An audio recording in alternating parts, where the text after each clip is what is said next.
Alors me revoilà. Maintenant, vous allez choisir un de vos souhaits. Juste un, s'il vous plaît. Celui qui a le score le plus haut.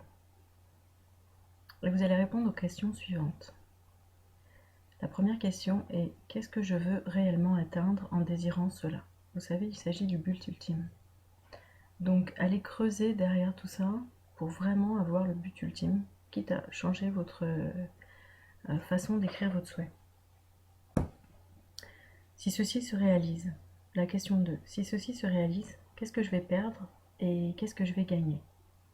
Donc vous allez écrire vraiment tout ce que vous allez gagner en réalisant ce rêve et ce que vous allez perdre. Donc si c'est pour le travail, vous allez peut-être perdre votre liberté, votre autonomie, votre temps libre. Vous allez perdre le fait de pouvoir faire du sport le jour ou de voir le soleil, faire votre marche à midi, je ne sais pas. Vraiment écrivez tout ce que vous perdez et tout ce que vous gagnez. Quel est l'impact du souhait exaucé dans ma vie, sur mon entourage et sur mes valeurs? Donc si ce souhait s'exauce, quel est l'impact sur votre entourage? Donc, comme je disais, si on en parle du travail, est-ce que l'impact c'est que je vais être obligée de faire des pâtes tous les soirs, pâtes et jambon? Ou est-ce que je vais pouvoir continuer à manger sainement des fruits, des légumes et tout ça?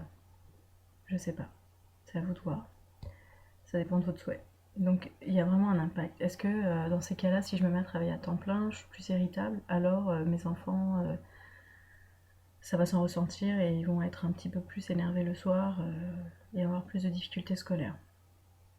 Peut-être pas, je sais pas. Et sur vos valeurs, c'est quoi vos valeurs? Quelles sont vos valeurs? Les valeurs, c'est qu'est-ce qui est important pour vous dans la vie? Donc, par exemple, dans le travail, qu'est-ce qui est important pour moi au travail? Ce sont les valeurs du travail. Qu'est-ce qui est important pour moi dans ma famille, dans ma vie en général, dans mes amours? Donc c'est tout ce qui est important. Donc si pour vous c'est super important l'intégrité, est-ce que ce souhait exaucé va altérer votre intégrité? Si oui, ça ne marchera pas. Donc il est important de respecter vos valeurs. C'est bon. Pour la quatrième question, c'est lisez toutes vos croyances et celles de votre famille. Listez, excusez-moi, toutes vos croyances et celles de votre famille, les ancêtres y compris, à propos du souhait désiré ou du sujet abordé dans le souhait. Donc si le souhait désiré parle de l'argent, souvent il y a des fausses croyances sur l'argent. L'argent c'est sale, ou pour être riche, il faut être un escroc, des bêtises comme ça. Souvent au Québec, on entend je suis née pour un petit pain, donc ça veut dire que je vaux pas grand chose. Hein. Et ça se répète de génération en génération. C'est juste très important d'écrire sur papier, donc ça va vous prendre du temps, mais la quatrième question à vous poser est très importante aussi. Vraiment, mettez tout ça sur papier pour vraiment évaluer quelles seront vos limites par rapport à l'atteinte de votre souhait.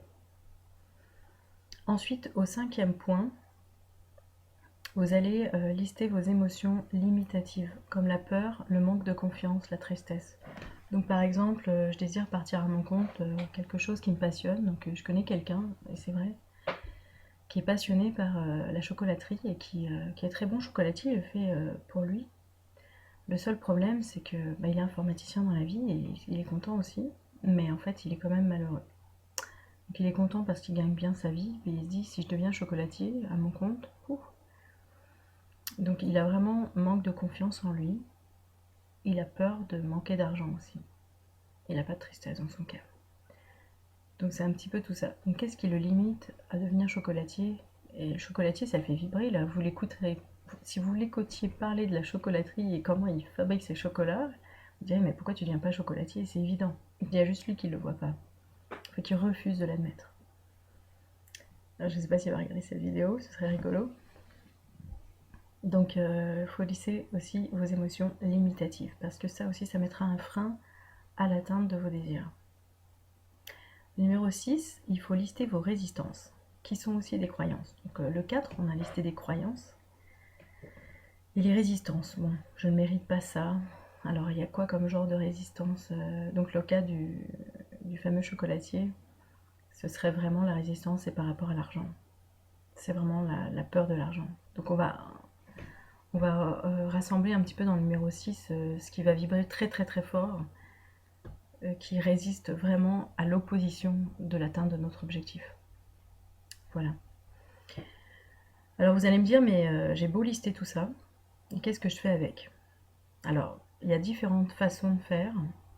Soit vous vous auto-guérissez.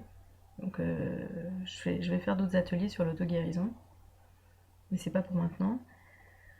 Soit vous consultez quelqu'un, donc il y a des sophrologues, des psychologues. Bah, les psychologues, ça dépend lesquels, hein. Bon, des gens qui travaillent en hypnose, des gens qui travaillent en programmation neurolinguistique, toujours de thérapeutes, même énergéticiens, pour débloquer un petit peu ce qui vous bloque.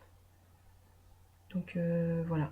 Donc vous pouvez aussi me contacter. Je fais aussi d'autres choses, vous allez voir après, où c'est pas des consultations, c'est que je vais créer en fait une énergie particulière autour de vous pendant toute la période où ça doit travailler pour que tous ces blocages comme la peur, et surtout la peur, hein, vont venir se débloquer par eux-mêmes. Donc ça, j'offre ça et c'est pas très très cher. Donc ça vous permet de rester autonome et d'avoir juste une espèce de protection universelle. Je vous en parlerai après. Donc en attendant, je vous demande de faire de répondre aux 6 questions ici présentes. Et à tout à l'heure.